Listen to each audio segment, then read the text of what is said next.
There are good dungeon masters, and then there are amazing dungeon masters. And one of the key skills of an amazing DM is no matter what they've prepped, they're prepared to pivot in order to support the story and make players feel like their choices matter. In my opinion, this is most difficult to do during combat. How many times have you set up a dramatic, high-stakes boss battle only for your players to make your terrifying big bad look more like a Scooby-Doo villain? Or on the flip side, you start rolling attacks against your party for a routine encounter and then suddenly realize that they might not make it out alive. Nobody wants to get TPK'd by flumps. The first few times this happened to me, I thought I'd messed up balancing the encounter, and sometimes that's true, but even when you do flawless encounter design, or you're running a professionally written adventure, a battle can still go off the rails. No matter how careful your prep, you still have to be able to react in the moment. Today, I'm gonna do for you what my dad did for me. I'm gonna give you a toolkit. But instead of 2 screwdrivers I use all the time and 20 wrenches I use never, this toolkit is full of quick fixes for when combat goes wrong. With these tools, you can keep combat dynamic, responsive, and exciting. And if done well, your players won't even know you're doing it. Of course, much like when I tried to install a wall-mounted cat bed under my kitchen window, these tools can be used badly. So make sure you stick around until the end to learn about the possible pitfalls and how to avoid them. Now, some of you might be saying, Ginny, why should I do anything to change the way combat is going? What's wrong with some encounters turning out to be really easy or really tough? And listen, I get it. I am not advocating for predetermining the outcome of every battle. Most of the time, it's good to let the dice fall where they may. D&D wouldn't be half as much fun without the looming, ever-present threat of your entire party being brutally massacred by flumps. But also, unless you're literally randomizing all your encounters, you are already making decisions about how combat should feel and how difficult it should be. And you're making those decisions to serve the narrative. There are good reasons to make a random encounter during travel less deadly than a boss fight. So why should those reasons magically not apply once combat starts?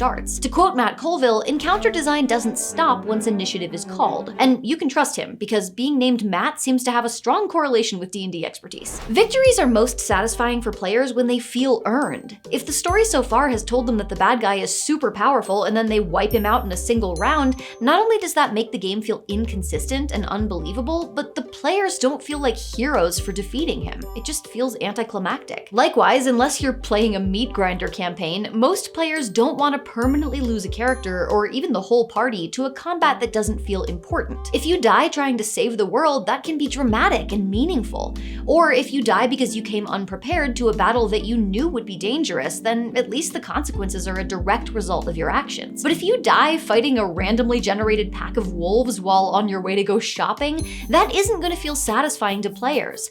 Although at least it saves you from a shopping session. Often it's good to let combat play out naturally, even if it doesn't go like you intended it to. But other times, you will create a better gameplay experience for your players by making some subtle behind-the-scenes adjustments. So, in no particular order, let's do what my dad didn't do and go through all the tools in this toolkit.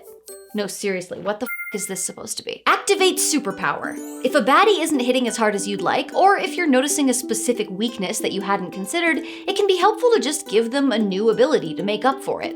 But once they've had a few turns, introducing a new power out of the blue can feel cheap. This problem can be solved by activating the power in a way that the players can see, and ideally in a way that they have the power to deactivate. For example, the villain activates a shield and becomes untouchable until it's disabled. Or a monster climbs a tree and gains a special high ground ability. That way, the new ability can be quite powerful and can make combat more challenging, but gives players a clear way to nullify it, which makes their victory feel deserved. Know your party. What are your players extra good at, besides ruining all your plans and drinking all your LaCroix?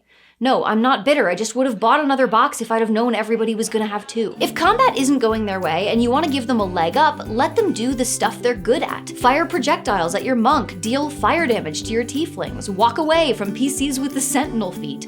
Set up a Monty Python reference, they'll take the bait. Not only does this reduce your villain's effectiveness, but it also makes your party feel like badasses, because they get to reap the rewards of their build choices. It's a win-win. You know what else is a win-win? When I get paid for a sponsorship and you get to watch a funny skit. What a deal! Let's do that for a sec.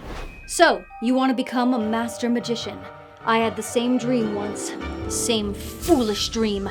Apprentice illusionists like you and I are a dime a baker's dozen, all flocking to Megoria with the same grand hopes, to play the new Tricarian role-playing game, to enter a Victorian steampunk setting of intrigue, deception, illusion, and even real magic. You might think you have what it takes. You might download the free Quick Start Guide and try out the game right now. The simple D6-based game system, a powerful and flexible rule set for action-packed play, but those dreams will crumble. You're not good enough, they'll say. Why are all your tricks the same, they'll say. Why are you so obsessed with bread? They just don't understand. But go ahead, try. Pledge on BackerKit and get the gamebook at special crowdfunding prices, and even a deluxe box full of magical rewards. Maybe you will prove yourself and rise. Or maybe you too will be toast, burned by the cutthroat world of magic and illusion. The link is in the description, but learn from my mistakes. Don't go against the grain. That's made of foam.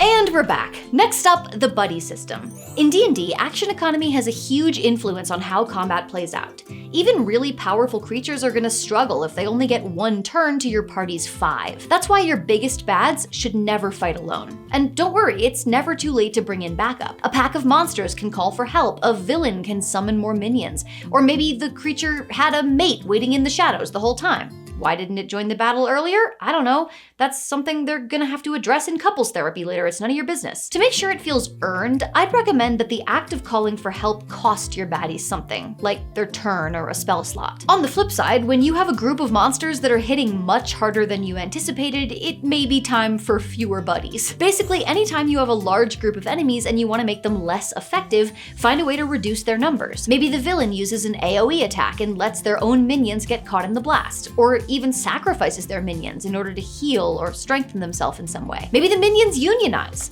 They should, honestly, they're not getting paid for overtime. You can also do this by just letting some of your creatures die when they get hit, even if it doesn't technically reduce them to 0 hit points. Just let them die a little early so they don't get another turn. Speaking of hit points, one of the easiest and most widely useful tactics for scaling is just being flexible about your hit point totals. Some people don't track hit points at all during consequential battles and instead just have the villain go down when it feels right. But I get why this is a controversial move. This is not Nom, this is D&D, there are rules. My go-to method is to use the entire hit point range for a creature rather than the average. So instead of my Lich having 135 hit points, I calculate the top and bottom ends of 18d8 plus 54. So as low as 72 or as high as 198. Once the players have done at least 72 damage, but before they've done 198, I start watching for a moment when it would feel heroic for the Lich to die. That allows me to make the moment of death feel dramatic without completely discarding the stat block. An important caveat here, long combat is not necessarily better combat. It's not about the length, it's about how you use it. And adding too many hit points is more likely to make a battle boring than difficult. If you want combat to be harder but don't want it to take longer, I'd recommend making your enemy deal more damage rather than soak more damage. There's always a bigger fish. Oh, your players thought that was the big scary villain? Adorable. That was just the appetizer. There's always a bigger fish. I wouldn't recommend using this one more than once or twice in an entire campaign, but it can be really fun when used sparingly. If your party was warned about a deadly creature lurking in the woods and then that creature turns out to be a pushover, well, who's to say that was the creature they were talking about? Just when they think combat is ending, when they're feeling extra self-satisfied, have the actual monster swoop in and deliver the killing blow to their target instead. Whoops, hope you didn't use all your spell slots. This can also be executed on a longer timeline, where your party finishes the combat, pats themselves on the back for winning, and then later learns that the person they thought was the villain wasn't the one pulling the strings. Kryptonite. Struggling players might be able to get a leg up if they can discover their enemy's weakness, like a vulnerability to acid damage, or sensitivity to bright light, or the habit of checking Twitter first thing in the morning. Just the perfect setup for a terrible day. Sometimes this is as simple as providing a hint, like you notice as she turns away that there's a sort of arcane glimmer around her. She seems to be magically protected. Perhaps without that amulet around her neck, she'd be easier to hit. Other times, the enemy might not have a weakness, but you can change that. Next time your players do something they haven't done yet, like use a certain damage type, you can reveal to them that they've discovered the chink in the villain's armor. Wow, it turns out this monster was vulnerable to thunder damage the whole time. How'd you know? Run away. Run away! Run away! If you're noticing that your important villain is hopelessly outmatched, the villain would probably be noticing it too. Any creature with a functioning survival instinct wouldn't just stand around waiting to get killed.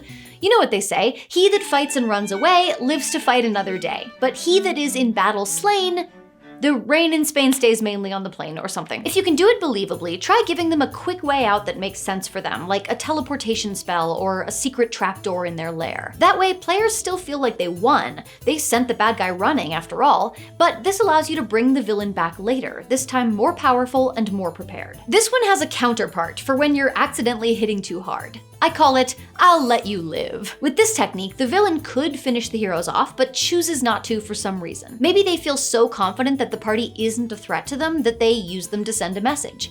Maybe the villain just takes them captive and then you get to have a fun jailbreak session. Or maybe they offer the party some sort of deal where they get to live in exchange for performing a service. When I catch people in my lair, I make them fold laundry. Some of them still choose death. This allows you to push the threat down the line, so the party can get a second shot at the villain later when they're more prepared. Change the environment.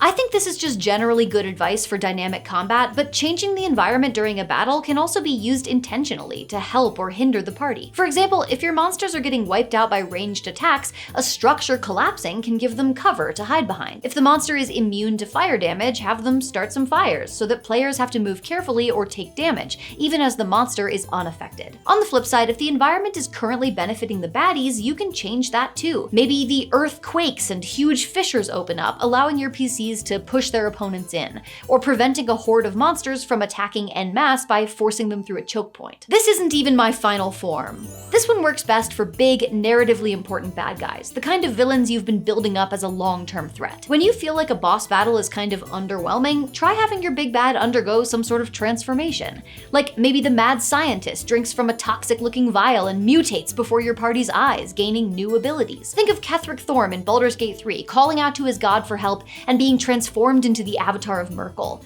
Or maybe the villain takes their glasses off and everyone suddenly realizes they're hot and can cast fireball. I don't know, you come up with something. Whatever it is, it's important that this kind of transformation align with the specific character, or it can feel cheap.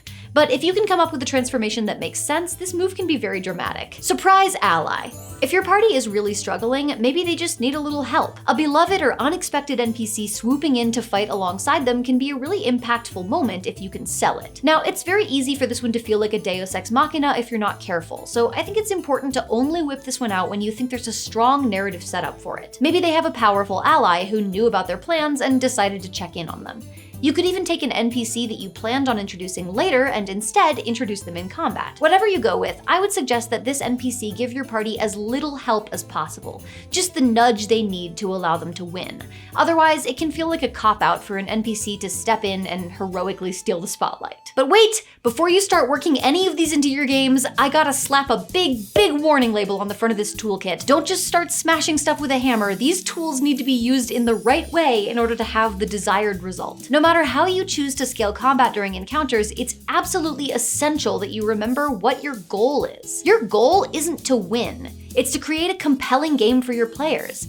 You should be making your scaling choices to serve the story, not to punish your players for hurting your precious villain, your sweet CR21 undead child. I cannot say it enough, be careful and be restrained with how you use these strategies. If you use them too much or too obviously, it's very easy for tactics like this to make your players feel like their choices don't matter. The goal here is to conceal and correct for errors in encounter design in order to match the narrative you're setting up, and that works best when it's invisible to players. So when in doubt, if you're not sure if you can sell it as something you had planned the whole time, err on the side of just letting the combat play out and dealing with the results afterwards. But if you can start implementing strategies like this quietly and subtly into your games, I think you'll find that you can make important combats feel more exciting and more satisfying for your players. And on the off chance that you accidentally give your party more than they can handle, you'll have tools that allow you to avoid a flump-related TPK. This is one way you can level up your DM game, but it's certainly not the only way. Make sure to watch this video next to learn about the 3 things that might be holding you back as a game master and how to fix them.